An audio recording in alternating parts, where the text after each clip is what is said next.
نحمده ونصلي على رسوله الكريم اما بعد فاعوذ باللہ من الشیطان الرجیم بسم اللہ الرحمن الرحیم۔ پچھلے ہفتے ہم نے صدقے کے بارے میں بات کی تھی، اور اس ہفتے ہم حج اور عمرے کے بارے میں جو مزید تفصیلات ہیں ان سے واقف ہوں گے انشاءاللہ تعالی۔ آیت 196 سے ہم سٹارٹ کریں گے۔ وَأَتِمُّوا الْحَجَّ وَالْعُمْرَةَ لِلَّهِ فَإِنْ أُحْصِرْتُمْ فَمَا اسْتَيْسَرَ مِنَ الْهَدْيِ وَلَا تَحْلِقُوا رُؤُوسَكُمْ حَتَّى يَبْلُغَ الْهَدْيُ مَحِلَّهُ۔ اللہ تعالیٰ کو خوش کرنے کے لیے، اللہ تعالیٰ کی خاطر جب تم حج اور عمرہ کا ارادہ کر لو تو اس کو پورا کرو۔ یہ تمہاری عبادت ہے، یہ دینی کام ہے، اس کو تمام کرو، خود کرو اور اس کا شمار رکھو۔ تو کیا کرنا ہے؟ تمام کرنا ہے اس کو، یعنی کہ اس کو کمپلیٹ کرنا ہے، خود کرنا ہے، اور اس کا شمار رکھنا ہے۔ ٹھیک ہے، یاد رکھنا ہے، کیونکہ بہت حج کے ارکان میں، عمرے کے ارکان میں بہت ساری نمبرز انوالوڈ ہوتے ہیں، اس کا آپ کو شمار رکھنا ہے۔ آپ یہ نہیں کہہ سکتے کہ بھائی ہماری نیت تھی، ہم نے اتنی بار کر لیا، ایسا نہیں ہے، ہر چیز کا نمبر ہے وہاں پر، تو اس کو یاد رکھنا ہے اور اپنی عبادت میں حسن لانا ہے، خوبصورتی لانی ہے۔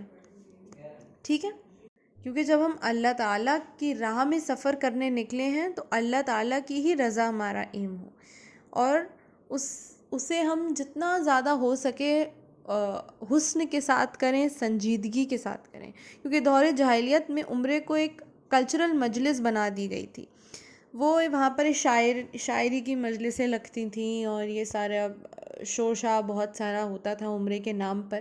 تو یہ سارا شوشہ ہم اپنی دنیا سے نکال دیں۔ ہم دنیا بھر میں تو شوشہ کرتے ہی رہتے ہیں، لیکن جب اللہ تعالیٰ کی راہ میں اللہ تعالیٰ کی راہ میں سفر کرنے کے لیے، خرچ کرنے کے لیے نکلے ہیں، تو اس میں تو ایٹ لیسٹ ہم شوشہ اپنا پیچھے رکھیں، اور جو ہمارا لک ہے اس پہ، یا جو ہم کیا پہن کر جا رہے ہیں وہاں پر، یا ہم کیسے دکھ رہے ہیں، یہ سارا کچھ سوچے بغیر ہم اللہ تعالیٰ کی عبادت میں زیادہ سے زیادہ ٹائم اپنا سپینڈ کریں، اور اس میں بہت ہی خوبصورتی اور سنجیدگی کے ساتھ اپنے سارے ارکان کو انجام دیں۔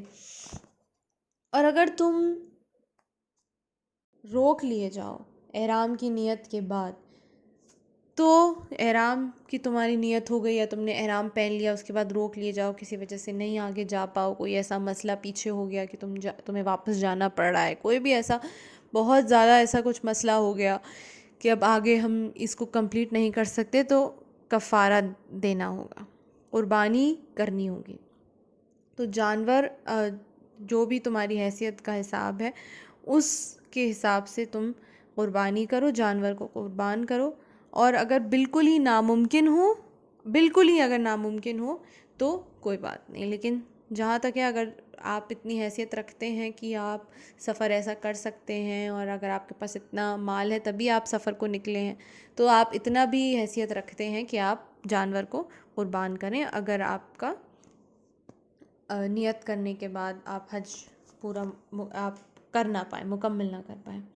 پھر کیا ہے؟ فَمَنْ كَانَ مِنْكُمْ مَرِيضًا أَوْ بِهِ أَذًى مِّن رَأْسِهِ فَفِدْيَةٌ مِّن صِيَامٍ أَوْ صَدَقَةٍ أَوْ نُسُكٍ۔ تو قربانی تک آپ اپنا جب بھی جو آپ کے حج کا ارکان جو آپ پورا آپ سٹارٹ کریں گے، اس میں جب تک آپ قربانی نہیں کر دیتے، یعنی کہ جب ذی الحجہ کی 10ویں تاریخ نہیں آ جاتی، تب تک آپ سر نہیں منڈوا سکتے، اور اپنے کوئی بھی بال نہیں کٹوا سکتے، یا ناخن نہیں کاٹ سکتے، یا اس طریقے کا کوئی بھی چیز آپ نہیں کر سکتے، نہ آدھا نہ پونا۔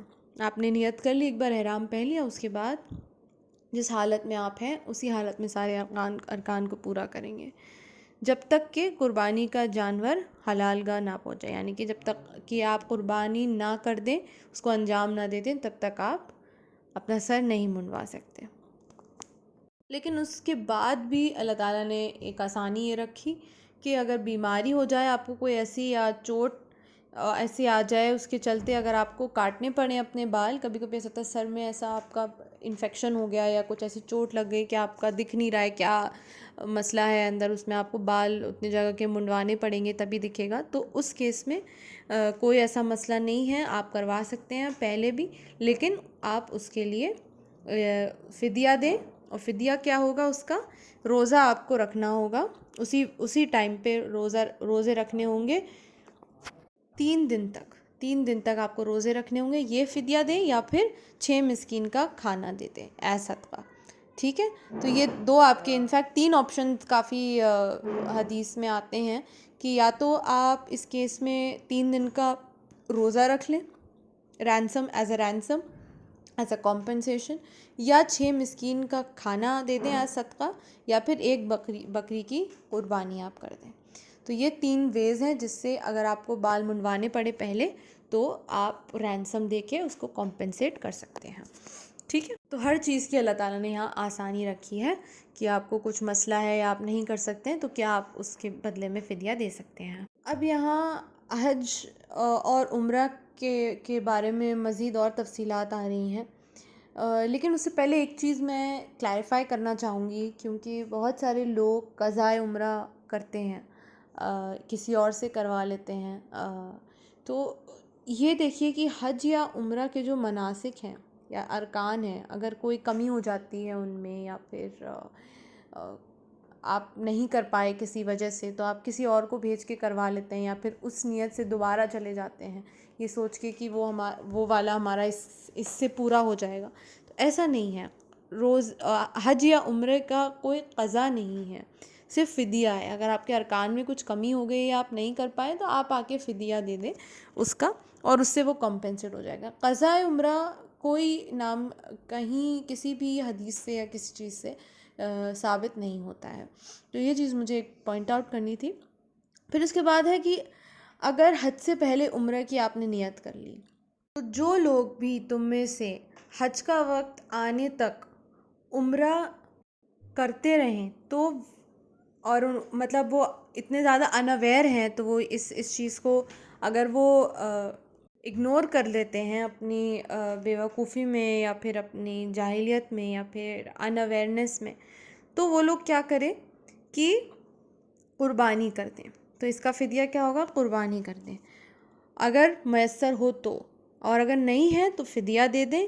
یہ ہے اس کا فدیہ ہے کہ 3 روزے آپ کو وہاں کرنے ہوں گے اور 7 گھر واپس آ کے، گھر مطلب جب آپ اپنے وطن یا اپنے کنٹری میں واپس آ جائیں گے تو 7 واپس آ کر رکھنے ہوں گے. اگر حج سے پہلے مکہ پہنچ جائیں تو یہ جو وہاں پر قربانی کا جو مسائل ہے اس پر یہ بات کہی جا رہی ہے کہ حج سے پہلے آپ وہاں پہنچ گئے تو آپ عمرے کرے رہے ہیں. بہت لوگ جانے کے بعد وہاں عمرے کرتے ہیں، تو اپنی حیثیت انوسار حیثیت کے مطابق قربانی دیں، اور اگر وہ اویلیبل نہ ہو تو 10 روزے رکھنے ہیں، 3 وہاں پر اور 7 گھر واپس آ کے.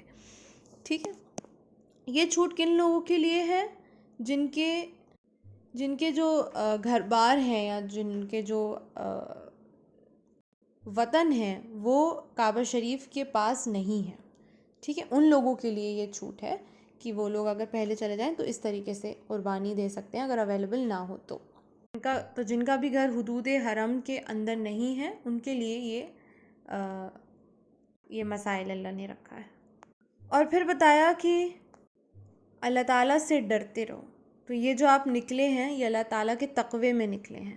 ٹھیک ہے. تو اللہ تعالیٰ سے ڈرتے رہیں کہ کوئی بھی ہم سے ایسا گناہ نہ ہو جائے. وہ سخت سزا دینے والا ہے. کیا ٹھیک ہے کیا نہیں ہے، وہاں پر کیا ارکان ہے، کیا کرنا ہے کیا نہیں کرنا ہے، یہ جاننا بہت ضروری ہے. تو یہ جانے سے پہلے ہمیں یہ سارا کچھ سیکھنا بہت ضروری ہے، کیونکہ وہاں کے جو معاملات ہیں بہت الگ ہیں ہمارے روزمرہ کی زندگی سے.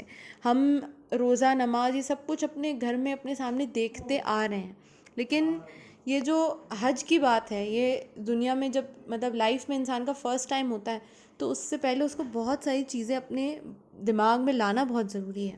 اور کوشش یہ کریں کہ کسی ایکسپیرینسڈ انسان کے ساتھ جائیں پہلی دفعہ، تاکہ وہ آپ کو گائیڈ کرتا رہے. لیکن وہ گائیڈ جو ہے وہ آپ کو بہت سیریسلی اور بہت سوچ سمجھ کے چوز کرنا ہوگا.